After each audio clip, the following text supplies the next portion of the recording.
Okay, to finalize this little Dino motor here, among everything else we got going, we got it working on variable now. So it had a bad brush insulator and plate.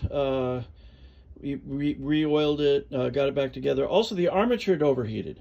So we had to re-solder all of the wires on the armature. And what else did we do? We fixed the brush plate. The little. Oh yeah, and then this was the same as the one with the crack in the insulation. So go ahead and run her. Now this is our own ohmite 75 ohm variable.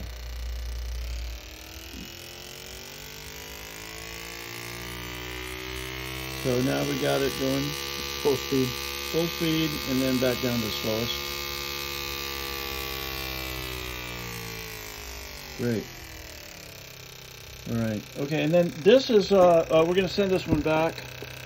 This is a variable speed, a variable resistor, but actually this is only about 10 ohms, 8 to 10 ohms. So this is for dash lights. I'll give that back to you, and you can use it on some dash lights.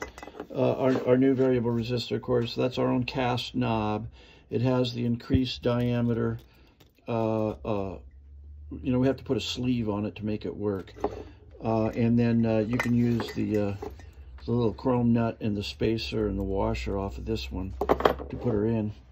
So the motor works. Came in today, out today. Thank you.